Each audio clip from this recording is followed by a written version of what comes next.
É pecado uma pessoa que não é casada, uma pessoa que vive amigada, amaziada, tomar a Santa Ceia do Senhor, receber a comunhão?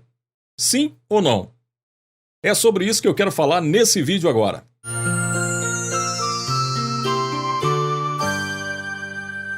Aproveitando a sua audiência, por favor, dê o seu like nesse vídeo, se inscreva no nosso canal e não esqueça de deixar um comentário. Fazendo isso, você me ajuda muito, eu vou ficar muito feliz. Por favor, deixa um comentário, nem que seja para dizer não gostei, mas deixa um comentário, por favor.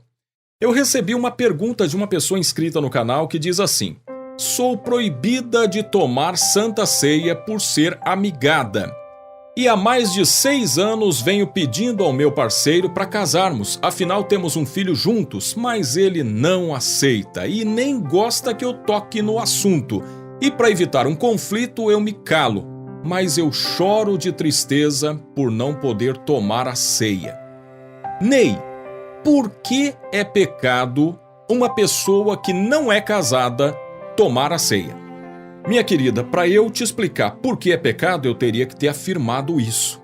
E para eu afirmar isso, eu teria que amparar a minha afirmação em algum texto bíblico. Mas eu não conheço um texto bíblico para afirmar isso.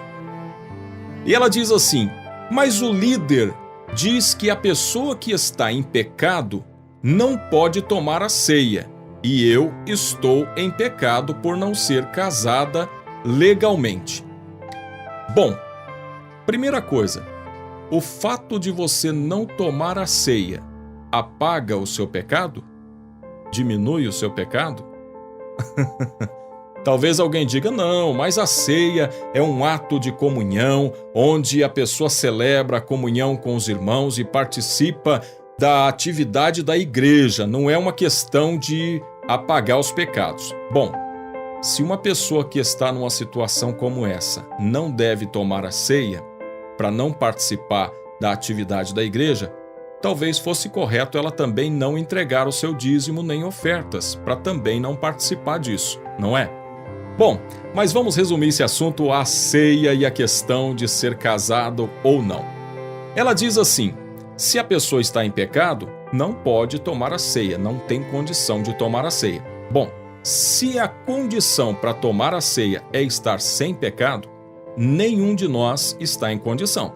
Pelo menos é isso que a Bíblia diz em 1 João capítulo 1, versículo 8, que diz: se afirmarmos que estamos sem pecado, enganamo-nos a nós mesmos, e a verdade não está em nós.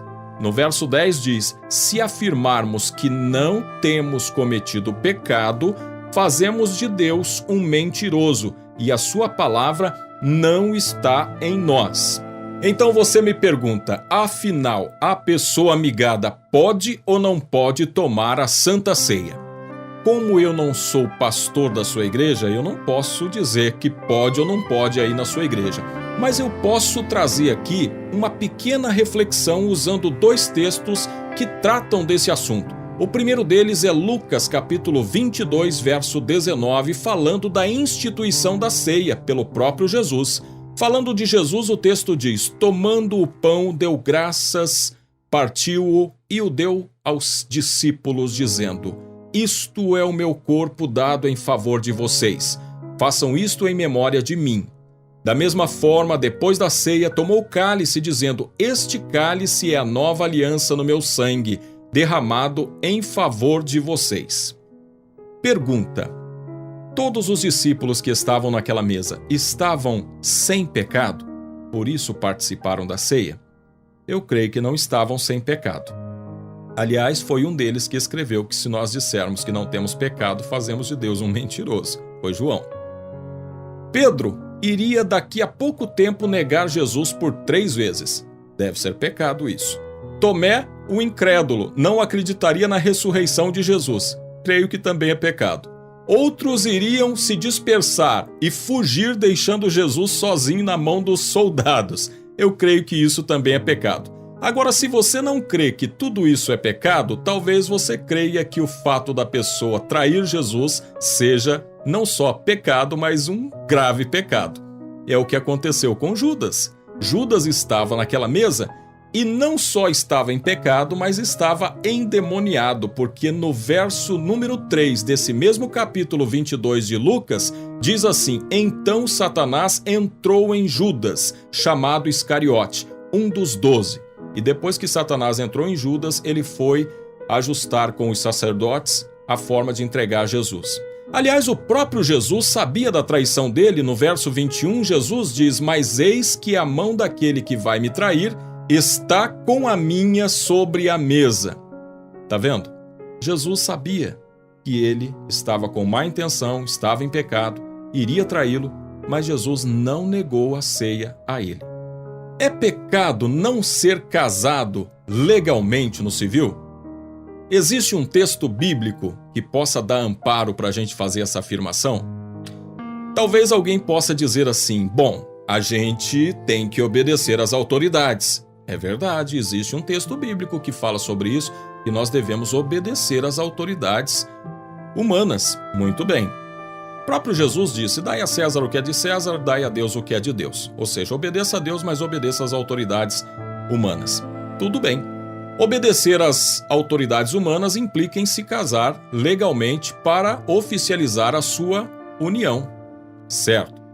Obedecer às autoridades humanas também significa obedecer às leis de trânsito. E as leis de trânsito estabelecem limites que muitas vezes são extrapolados por muitas pessoas, inclusive pessoas cristãs.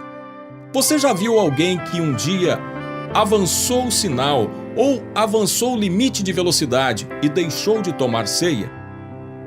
Pois é.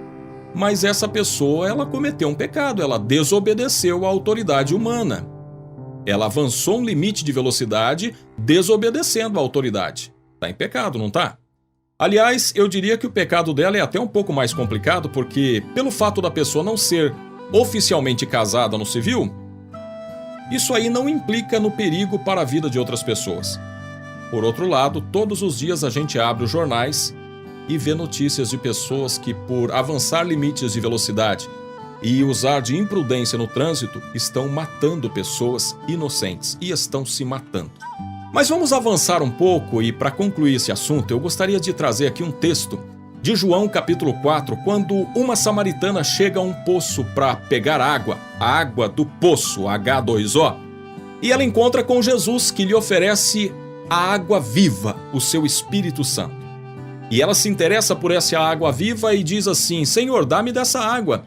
E em João 4,16, Jesus fala para ela: vá, chame o seu marido e volte. Não tenho marido, respondeu ela. Disse-lhe Jesus: você falou corretamente, dizendo que não tem marido. O fato é que você já teve 5 e o homem com quem agora vive não é seu marido. O que você acabou de dizer é verdade. Se Jesus disse que é verdade que ela estava vivendo uma situação irregular com um homem que não era seu marido, por que é que Jesus ofereceu a ela o seu Espírito Santo? Seria o Espírito Santo menor do que a ceia? Eu creio que não. Minha irmã, eu não encontrei nenhuma base bíblica, nenhum texto que me dê amparo para negar a ceia a você.